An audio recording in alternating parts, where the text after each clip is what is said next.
ในปัจจุบันนี้เฮายอมรับว่าคนลาวเขามาหาเงินอยู่ที่ประเทศไทยค่อนข้างที่จะหลายหลังจากที่เฮาได้ไปทำบัตร MOU พี่น้องป้อมื้อที่เฮาไปทำบัตร MOU อะคนลาวหลายๆพี่น้องแบบว่าทำแบบเกี่ยวกับบัตรอนุญาตทำงานจังซี้นะเพราะว่าทุกคนก็อยากอยู่ให้ถูกต้องตามกฎหมายประเทศไทยเนาะก็ยังดีมีประเทศไทยพี่น้องเฮาคนหนึ่งเนาะเฮาสิเว้าตลอดเฮาสิบอกว่าเฮาขอบคุณเนาะขอบคุณประเทศไทยขอบคุณ คนไทยเนาะที่ให้โอกาสคนลาวหลายๆคนโดยเฉพาะคนบ้านนอกคนตามชนบทพี่น้องถ้าผู้ใดบ่ลำบากถ้าผู้ใดบ่จนมันก็บ่เข้าใจดอกพี่น้องเนาะสำหรั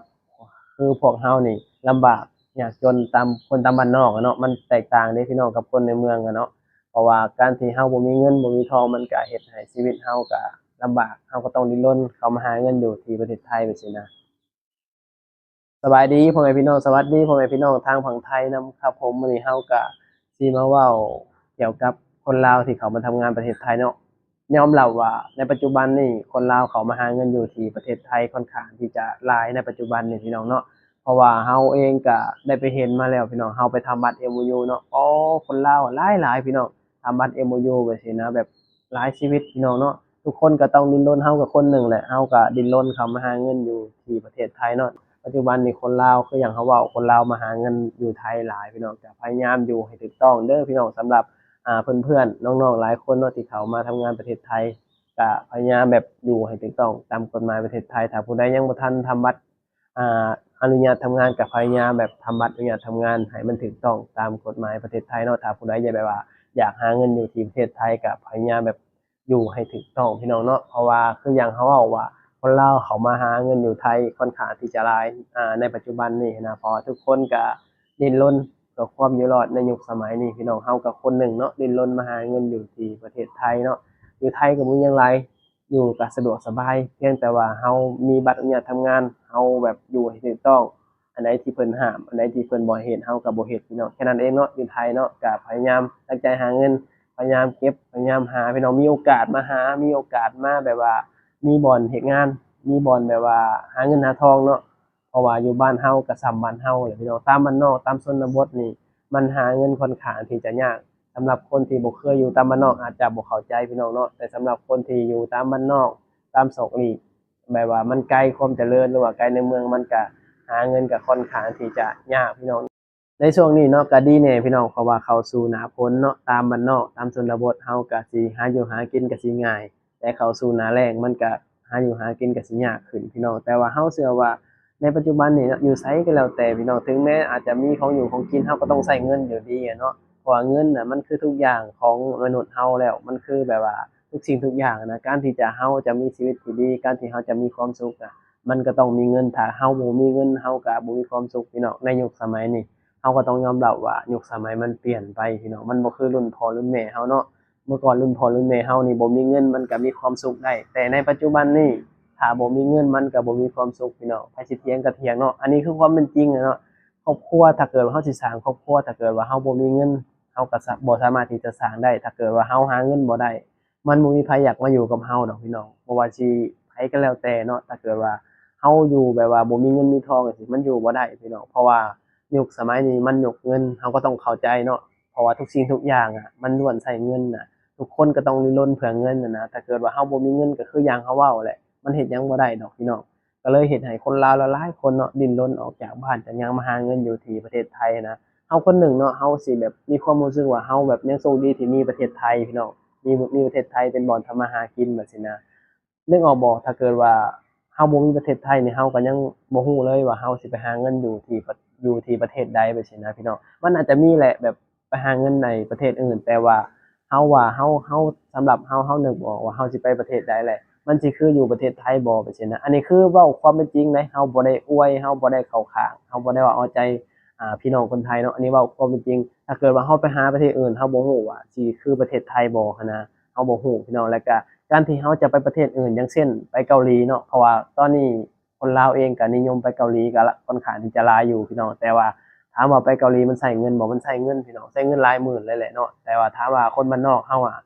ไผสิมีเงินหลายขนาดนั้นแม่นบ่พี่น้องมีเงิน6-7หมื่นน่ะถามว่าเงิน6-7หมื่นนี่เฮาไปใช้อย่างอื่นเฮาเก็บไว้นี่มันก็ถือว่ามันใช้ประโยชน์ได้หลายอย่างนะถ้าเกิดว่าเฮาสิลงทุนแบบมันก็เสี่ยงสูงเนาะแบบว่ามันมีอยู่แบบ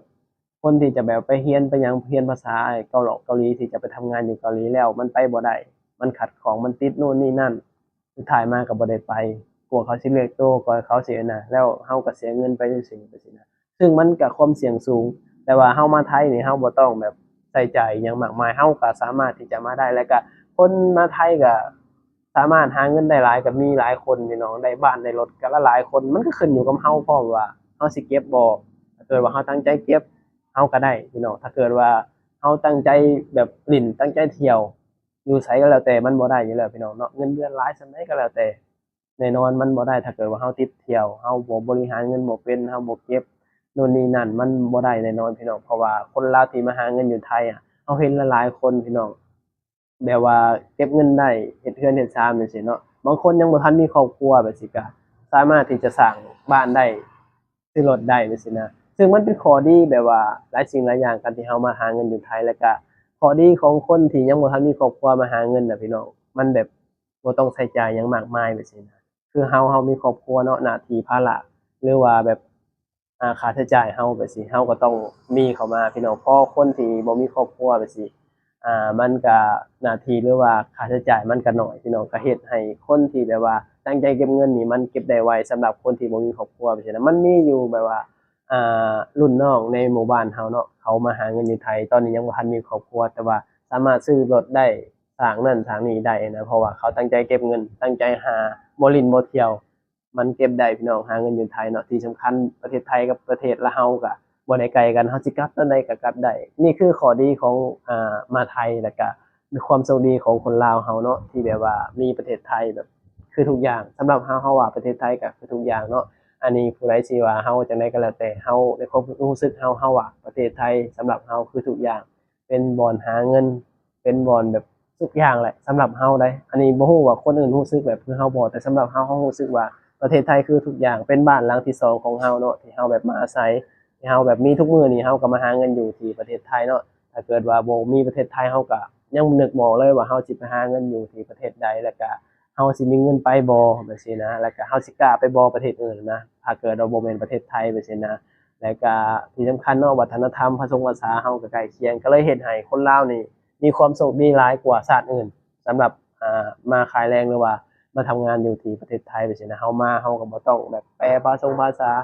มาใช้ชีวิตก็อยู่สะดวกสบายขอแต่ว่าเฮาอยู่ให้ถูกต้องตามกฎหมายประเทศไทยแค่นั้นเองพี่น้องอยู่ไทยเนาะสำหรับเฮาอะอยู่สบายได้อยู่ไทยอะ เพราะแต่ว่าเฮาบ่แบบบ่สร้างความวุ่นวายบ่สร้างตัวมีปัญหาเนาะคือเฮาคนหนึ่งแหละเฮามาอยู่ไทยก็ค่อนข้างที่จะหลายปีพี่น้องรวมๆแล้ว7-8ปีได้เนาะเฮาก็ไปๆมาๆจังซี้นะเฮาคนหนึ่งเฮาก็สิบ่เคยแบบสร้างความวุ่นวายสิบ่เคยสร้าง